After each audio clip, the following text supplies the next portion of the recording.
Hi everyone, welcome to week 5 of Theory and Practice of Group Work.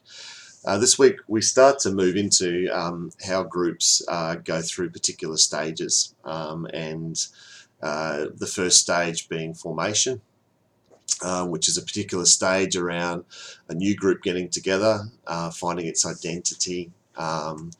Generally, when groups form, you're kind of looking, and we've done this ourselves within our own group. You can kind of reflect upon our class as a group within this setting. But I guess what you first do is you establish what the actual purpose of the group is. And part of that's setting group norms, which we did right at the very beginning. And in the workshop, we'll certainly reflect upon those norms and just how they're actually going. To have some accountability to those, in terms of a guidance for our group. And I guess the other side particularly is growing trust, because as a group you come together.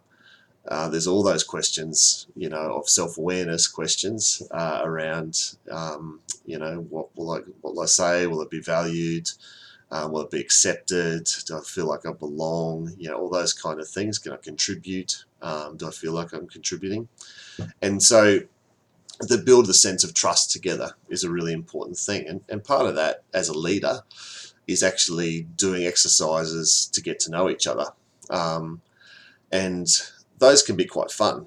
In fact, when you start to lead facilitate your group session as part of the assessment 2, really that's kind of what you're going to be doing is running things for you, or running particular aspects for the group that you're going to be in, around getting to know each other, doing some things together.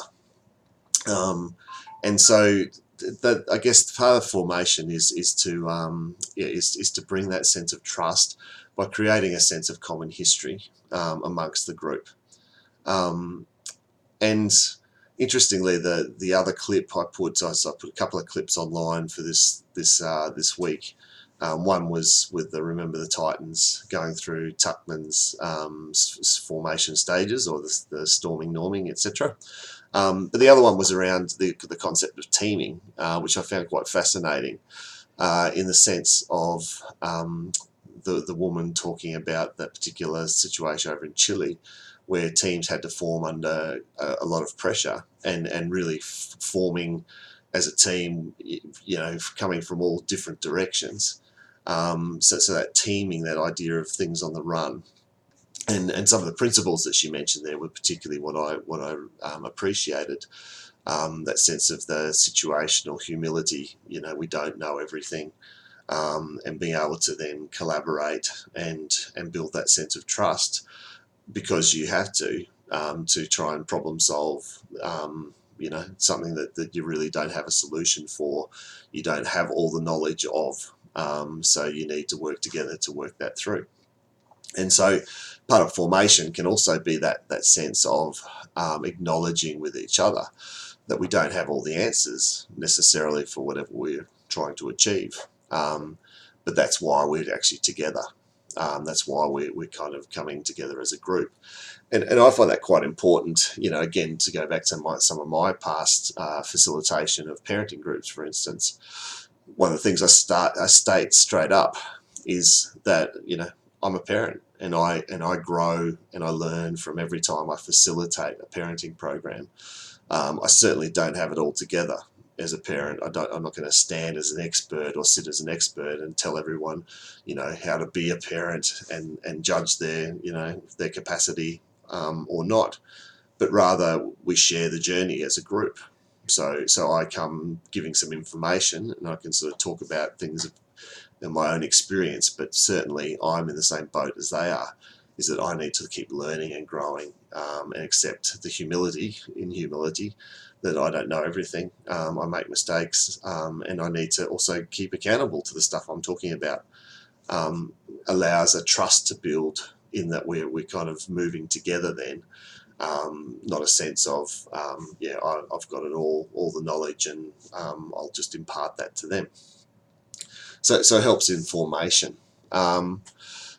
I guess the other area that we're sort of talking about, the other next stage, is the stage of transition. And once a group forms and there's some trust that gets built up, it's important for a group to then go through a transition. Which really the key factors around transition is the idea of safety versus risk.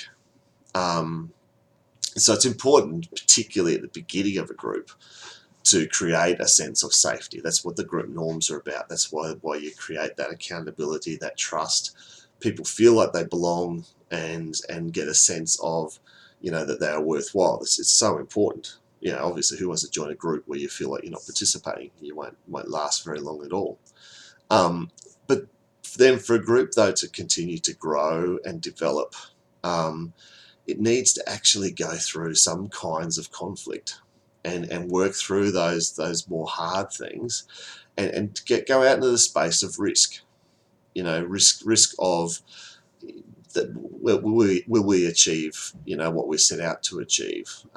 Risk of growing a bit deeper about knowledge of each other. Risk of potential failure in terms of tasks that you do together and or individuals are given to. Risks of leadership, of giving up some of your power so that the group can actually take on some of that. Um, I follow footy quite closely because I coach footy, which I've talked to you about, but I find it quite fascinating in the area, because football really is around, any sport is around building groups of people. Hence the Remember the Titans as a movie to talk about the formation of groups, the Tuckman's processes.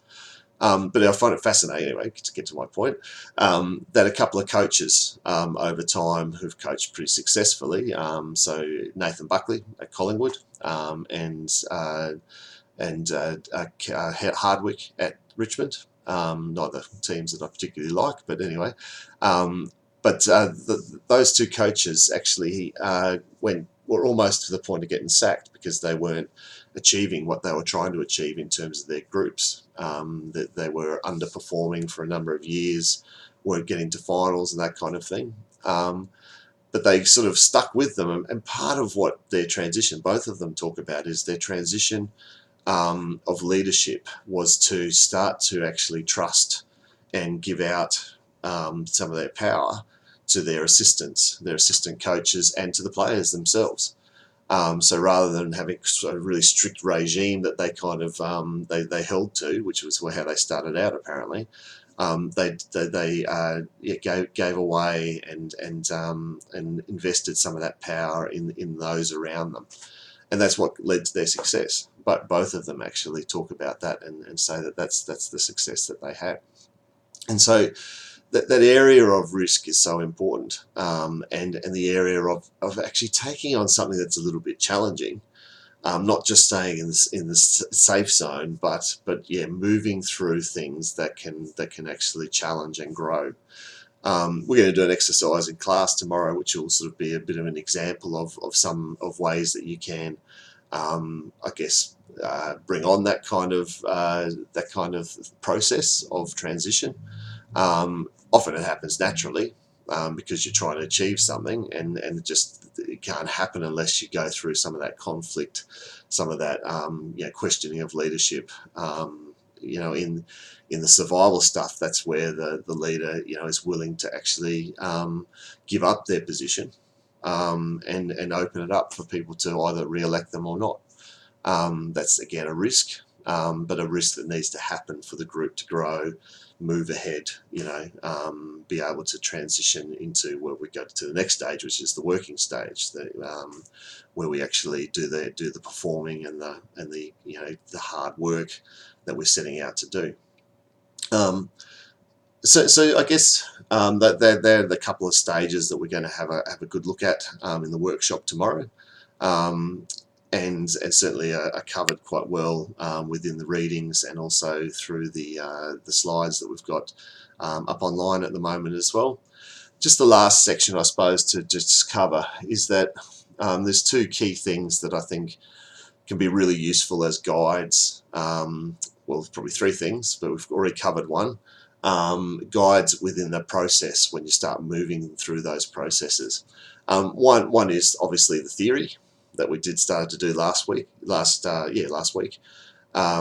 So to utilise, as I said last week, to utilise a theory, to understand a theory or a few theories even, gives you a good accountability for where your group is moving, and being able to, you know, have a process in place for the way your group moves through those stages.